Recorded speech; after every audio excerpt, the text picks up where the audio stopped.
Itinanghal si Brent and Mika or Breka bilang big winner ng PBB Collab Celebrity Edition at balikan natin ang naging journey nila simula sa simula. May kasalamang ka PBB journey.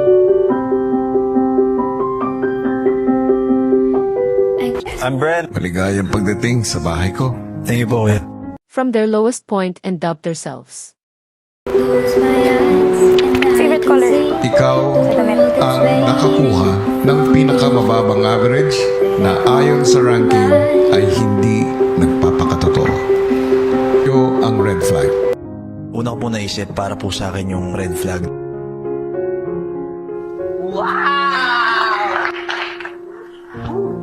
At pinapilit nila tayo sa kanilang acting challenge directed by house guest Kim Jisoo.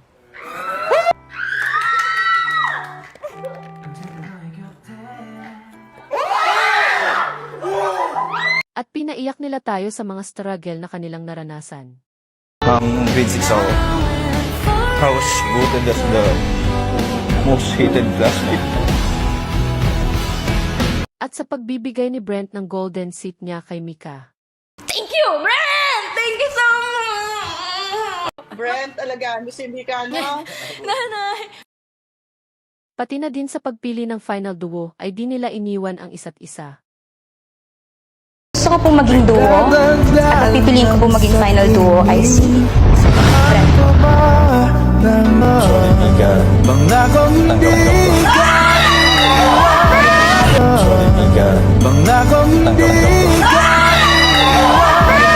Pinahanga din nila tayo sa pagiging selfless duo na kaya nilang ibigay ang kanilang spot kina Ate Klang at Shubi.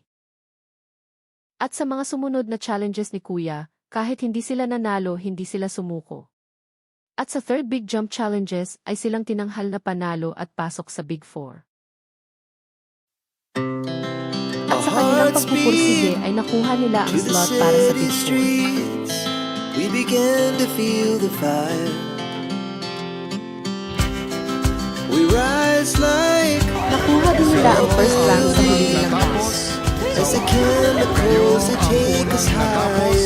Sa 1 million vote. The night's young, Saya namin doon, kuya. and it's just begun. Niya ay sila ang nagkamit at tinanghal na first big winner duo ng PBB sa buong edisyon na ito.